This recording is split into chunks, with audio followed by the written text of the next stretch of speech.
はい、どうもこんにちは。今回はですね、こちらの8月28日に発売された XE5 についてね、お話をしていきたいなと思っております。もう最近のね、富士フイルム恒例にはなってきてるんですけど、初回ロットはですね、予約殺到してて、もうすでに品薄状態が続いていて、多くの方にね、購入されているという風になっていますね。そんな中にはですね、きっとこの機種で初めて富士フイルムを触るっていう方もね、いらっしゃるんじゃないかなとは思っていまして、そういった方向けにですね、やっておくと便利な初期設定についてですね、いくつかご紹介できればなと思っています。はい。で、今回に関してはね、自分も本当なんとか予約することができてね、で、発売日からね、数日間使わせていただいているんですけれども、スペックとか使い勝手のお話はね、また別で詳しくはね、するとしてですね、で、思ってた以上に、このファンクションキーとか、このダイヤルの設定がですね、かなり自由度が高くてですね、その辺の設定をちょっとお話しした方が、有益なんじゃないかなと思いまして、今ね、その動画を撮っているというところですね。本当に主に自分は今こうしてますよという感じでね、ご紹介できればなと思っていますので、別にね、ご紹介する内容が正解だとも思っていませんので、見ていただいていいなと思ったところだけでもですね、参考にしていただければ嬉しいなと思っております。ではね、早速お話をしていくんですけれども、メニューね、上の方から順番にお話ししていこうかなと思います。ではね、早速メニューの方から上のこの IQ というところからやっていくかな。全部をね、説明するつもりはなくって、これは自分こうしてるよみたいな、初期からこう変えてるよみたいなところをちょっとピックアップしてね、ご紹介できればと思ってます。よく聞くロー撮影っていうのは、この画質モードっていうところから選ぶことができます。この辺のグレインエフェクトとか、カラークロームエフェクト、この辺はですね、カラーの設定になりますので、ここはもうご自身のお好みで使ってもらえればいいんじゃないかなと思います。でこの辺のおすすめの設定はまた別でね、ちょっと今回の話には省略しようかなと思ってます。で、次、タブ、ここ AF、MF のフォーカスの設定の画面ですね。ここに関しては、まずは、そうですね、ここだな。はい。AF プラス MF。これね、最初、多分オフになってると思う。これね、オンにしておいた方がいいと思っています。これね、MFS の設定にしておいたときに、半押しで AF をしたとき、ピンとピピッと合わせてくれると思うんですけど、そこからさらに、ここのフォーカスリングを回すことで、マニュアルフォーカスでね、ピントを微調整することができる設定になっています。基本はオートフォーカスでピピッと合わすんですけど、そこからもうちょっとだけピントを奥にずらしたいとか、被写体こっちじゃないんだよみたいな時にね、ここのマニュアルフォーカスでクイッと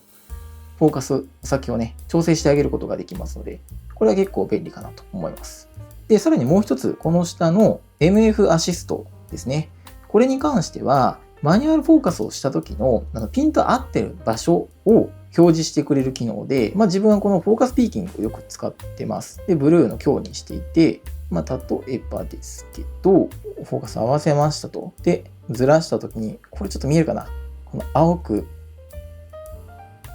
なっているところ、ここにピントが合ってますよっていう、これ表示してくれる機能です。で、さらにもう一つ、このマニュアルフォーカスアシストフォーカスリング連動。これもね、自分オンにしてますね。フォーカスリングに連動して、ピーキング、さっきのアシスト機能、これを勝手にオンにしてくれるっていう機能です。これね、マニュアルフォーカスのオールドレンズとかをね、使いたいってなった時に、いちいちね、ポチポチ設定で変えていかなくても、カメラがね、自動で切り替えてくれますので、これはね、便利かなと思います。で、その次がですね、下にあるここ、カメラの撮影設定っていうところですね。これに関しては、これだな。シャッター方式。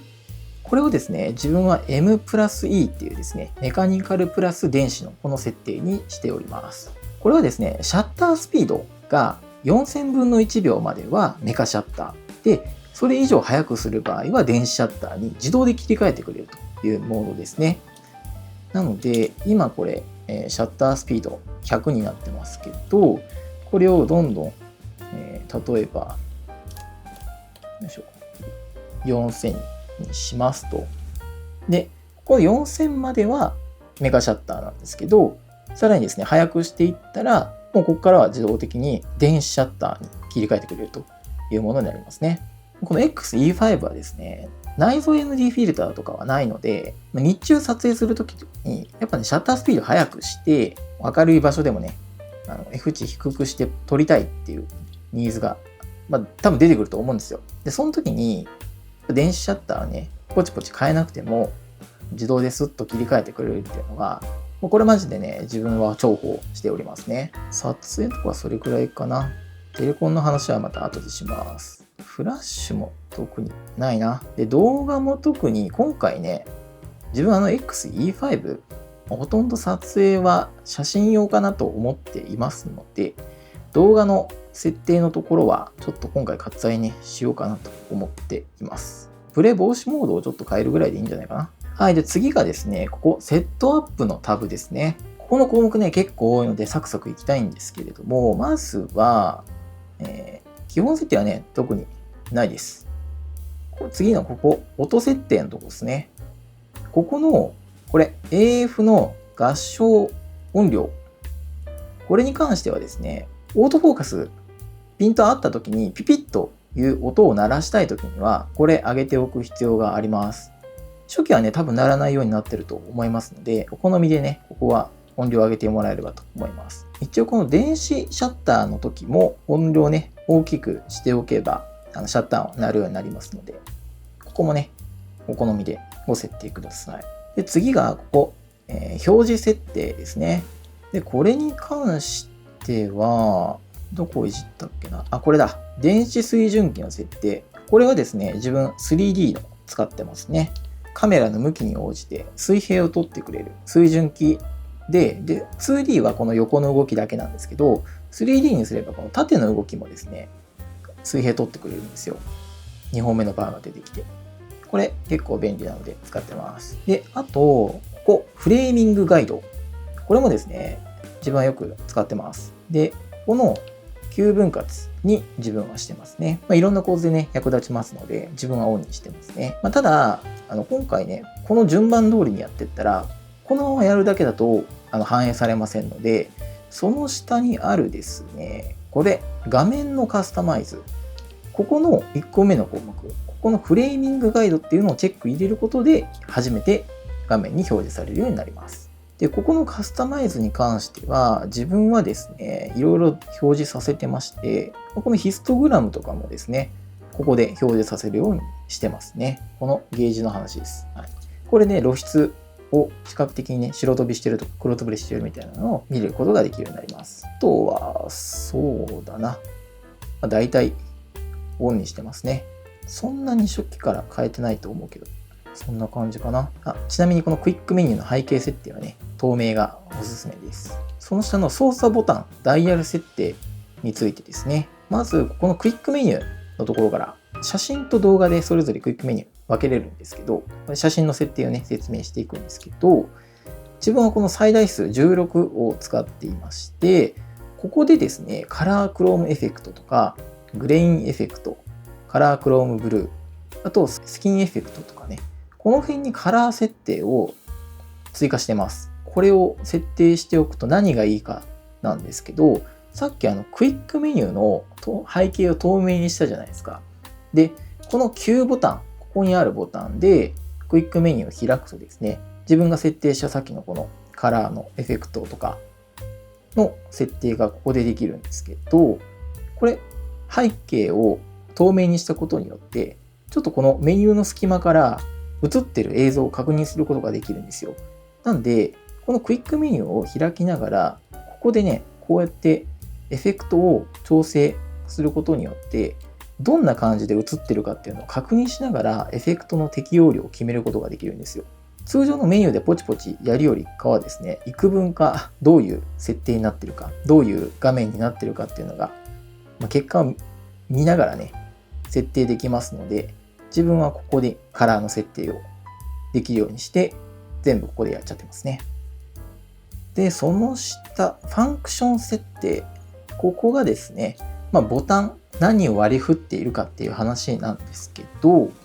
今回ですね、この XE5、ファンクションキー結構あるんですよ。前面にある。このレバーも増えてますし、かなりいろんな設定ができるようになっていまして、自分はどういう風に設定しているかっていうところをちょっと上からね、説明していきます。まず、このファンクションキー1、このシャッターの隣に実はここにですね、ボタンがありまして、これはですね、自分、もう動画のレックにしてます。動画のレリースですね。もう写真撮ってる時に、ちょっとだけやっぱ動画撮りたいなってなる時絶対あると思ってて、その時にいちいち動画設定変えていくと、もうね、シャッターチャンス逃しちゃう。映像を撮るチャンスを逃しちゃいますので、もうここにポチッと押せばですね、動画が開始されるように設定しておいて、もう露出設定とかはもう写真で使ってる、そのままになっちゃうんですけど、フレームレートとかはね、事前に設定した、この上に載ってるフル HD24fps って多分出てきてると思うんですけど、この設定でね、ちゃんと撮ってくれますので、写真撮ってる中で、ここ映像を残したいって時にポチッと押したりしてますね。で、あと、2つ目。ここがですね、この前面のレバーのところに、実はここもですね、ボタンになってまして、真ん中。ここにですね、自分はさっきの水準器のオンオフの切り替えをここに載せてます。で、標準でいくとまた別の場所に、本当はね、ショートカットキーあるんですけど、後で説明するんですが、それってタッチパネルでやる切り替えなんで、自分はよくこの水準器オンオフ使いますので、使い勝手のいいところに一旦ここにね、今配置してますね。これを押すことによって、画面の水準器がオンオフができるという感じです。このレバーの、これはね、初期から変えてないですね。一回押したら、サラウンドビューが起動して、で、長押しでアスペクト比の変更ですね。これは別に変えてないです。初期ですね。反対側に関しては、ここにデジタルテレコンが、多分これね、初期だと思うんで変えてないですね。これめちゃくちゃいいよな。これね、やっぱ単焦点レンズでもいろんな焦点距離使えるようになるので、マジで便利だと思います。はい。で、あとは、これ変えてるな。ここの、本当はオートフォーカスや露出のこのロックボタンなんですけど、これを自分はホワイトバランスのボタンに変えてます。最初多分クイックメニューとかにオートホワイトバランスの項目あるんですけど、クイックメニューでオートホワイトバランスの項目変えようとすると、横にダイヤル動かす形になるので、なんていうんですかね。細かい調整がね、できなくなっちゃうんですよね。なので、自分はここにボタンを割り振って、もうそれこそ、個別で撮るときには、こういう蛍光灯とか、色温度を自分で設定かけて、1400に設定するとかいうのをやったりとか、あとは日中、晴れてる日はこっちとか、日陰の時はこうとかいうのをですね、ホワイトバランスを変えるようにしてますね。で、2ページ目、ここがダイヤルですね。実はね、このダイヤル部分って、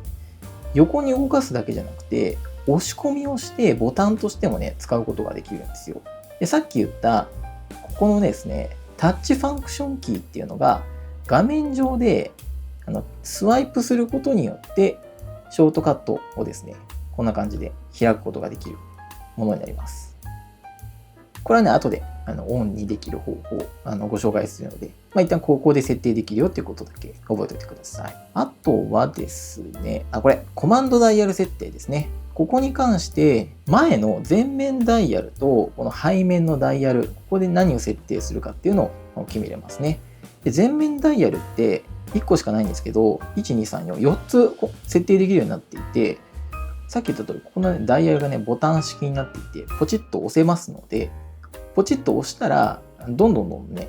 項目を切り替えていけるんですよ。自分は F 値と、シャッタースピード、この辺をね、切り替えるようにしていまして、背面ダイヤルは ISO に設定をしています。で、本来はですね、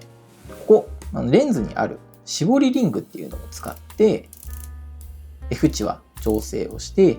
で、軍艦部にあるこのシャッタースピードのこのダイヤル、これがありますので、特に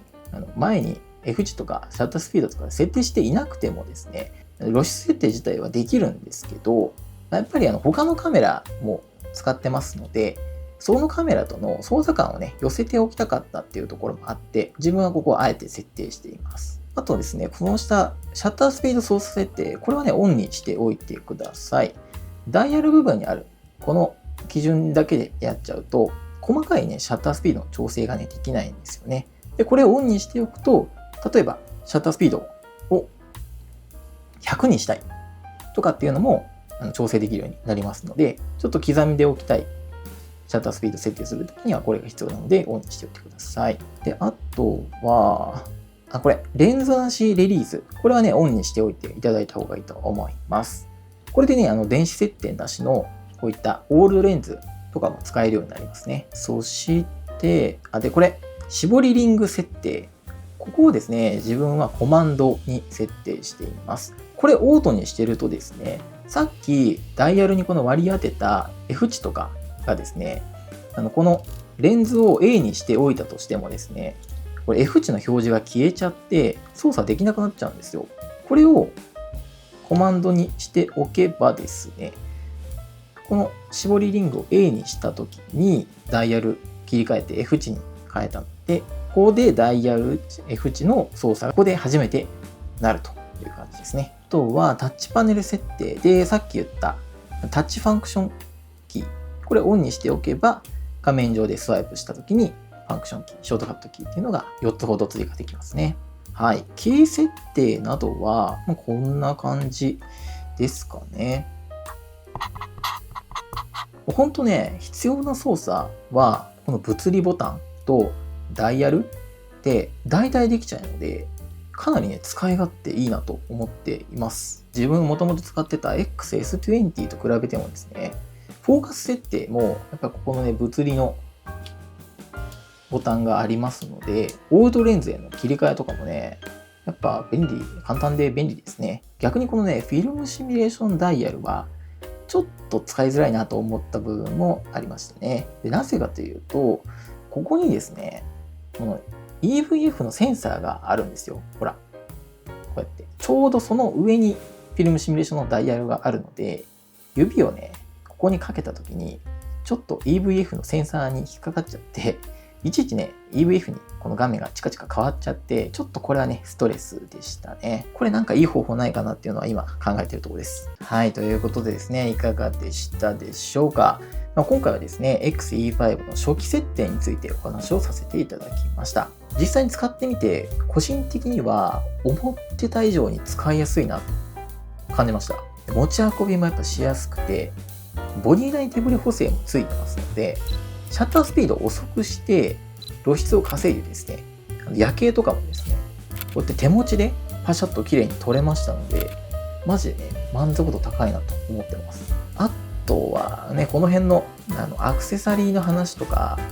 フィルムシミュレーションレシピの話ね、これはまた別でお話できればなとは思っていますので、よければチャンネル登録、高評価もいただけますとすごく嬉しいです。またコメントなんかもですね、いただけますとすごくモチベーションになりますので、ぜひぜひよろしくお願いいたします。ということで、今日のところはこの辺で、また次回の動画でお会いしましょう。バイバイ。